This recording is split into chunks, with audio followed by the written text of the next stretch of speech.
Hi hello നമ്മൾ ഇന്നത്തെ video നല്ലൊരു ഹെൽത്തി ആയിട്ടുള്ള ഷെയ്ക്ക് ഉണ്ടാക്കുന്ന ഒരു റെസിപ്പി വീഡിയോ ആണ് കേട്ടോ. അപ്പോൾ ഇത് ഒരു ഡേറ്റ്സിൻ്റെ ഷെയ്ക്കാണ് കേട്ടോ. നമ്മൾ ഗേൾസിന് ഏറ്റവും കൂടുതൽ ഉണ്ടാകുന്ന ഒരു ഹെൽത്ത് ഇഷ്യൂ ആണ് ബ്ലഡിൻ്റെ കൗണ്ട് കുറയുന്നത്, അതുപോലെ തന്നെ ഇറഗുലർ ആയിട്ട് വരുന്ന പീരിയഡ്സ് ഒക്കെ. എനിക്ക് ഡെലിവറിക്ക് ശേഷം ഇറഗുലർ ആയിട്ടാണ് കേട്ടോ പീരിയഡ് വന്നിട്ടുണ്ടായിരുന്നത്. ഡോക്ടറെ കാണിച്ചപ്പോൾ അയൺ ടാബ്ലറ്റ് ആണ് തന്നിട്ടുണ്ടായത്. പക്ഷെങ്കിൽ അത് കണ്ടിന്യൂസ് ആയിട്ട് കഴിക്കാൻ പറ്റാത്തത് കൊണ്ട് തന്നെ എൻ്റെ പീരിയഡ് ലേറ്റ് ആകുമ്പോൾ ഞാൻ ഈ ഒരു ഷെയ്ക്കാണ് ഉണ്ടാക്കി കഴിക്കാറ്.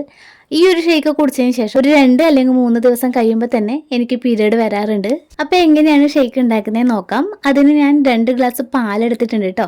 അതിലേക്ക് ഒരു 3/4 ഗ്ലാസോളം വെള്ളം ഒഴിച്ചു കൊടുക്കുന്നുണ്ട്. പിന്നെ ഒരു 9 ഈത്തപ്പഴം കുരുവൊക്കെ കളഞ്ഞ് ഇട്ട് കൊടുക്കുക കേട്ടോ. എന്നിട്ട് ഒരു 1/4 മണിക്കൂറോളം ഹൈ ഫ്ലെയിമിൽ വെച്ചിട്ട് നല്ലപോലെ തിളപ്പിക്കുക. പിന്നെ ഒരു 10 മിനിറ്റോളം ലോ ഫ്ലെയിമിൽ വെച്ചിട്ട് തിളപ്പിക്കുക. അതിന് ശേഷം തീ ഓഫ് ചെയ്യുക കേട്ടോ.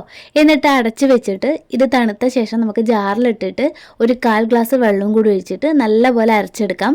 ഞാനിവിടെ കുറച്ച് മഞ്ഞൾ കൂടി ഇട്ട് കൊടുക്കുന്നുണ്ട് കേട്ടോ. കാരണം കുട്ടികൾക്ക് പാല് മാത്രമായിട്ട് കൊടുക്കുമ്പോൾ കഫക്കെട്ട് പോലെയുള്ള പ്രോബ്ലംസ് ഉണ്ടാവും. ശിവു ഈ ഒരു ഷെയ്ക്ക് ഉണ്ടാക്കിയാൽ നല്ലപോലെ കുടിക്കും കേട്ടോ. പക്ഷേങ്കിൽ ഈത്തപ്പഴം കൊടുക്കുമ്പോൾ തിന്നാറില്ല.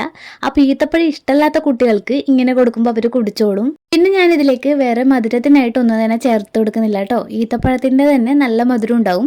ഇനി നമുക്കിത് അരച്ചെടുക്കാം. അതിനുശേഷം ഒന്ന് അരിച്ചെടുക്കുക. ഇതിൻ്റെ താഴെ അതിൻ്റെ ചില തരികളൊക്കെ ഉണ്ടാവും. അത് കുട്ടികൾക്ക് ഇഷ്ടമാവണമെന്നില്ല. അതിനുശേഷം നമ്മൾക്കും കുടിക്കാം, കുട്ടികൾക്കൊക്കെ കൊടുക്കാം കേട്ടോ. പിന്നെ ബ്ലഡിൻ്റെ അളവ് കുറഞ്ഞു എന്ന് തോന്നിയാൽ ഇതുപോലെ ഹെൽത്തി ഷേക്ക് ഉണ്ടാക്കിയിട്ട് കഴിക്കാം കേട്ടോ. അപ്പോൾ അത്രയൊക്കെയുള്ളൂ ഇന്നത്തെ വീഡിയോ. ഇഷ്ടമായിട്ടുണ്ടെങ്കിൽ മറക്കാതെ ലൈക്ക് ചെയ്യുക, വീഡിയോ ഷെയർ ചെയ്യാനും ചാനൽ സബ്സ്ക്രൈബ് ചെയ്യാനും കമൻറ്റ് ചെയ്യാനും മറക്കല്ലേ. അപ്പോൾ അടുത്ത വീഡിയോ ആയിട്ട് നമുക്ക് കാണാം.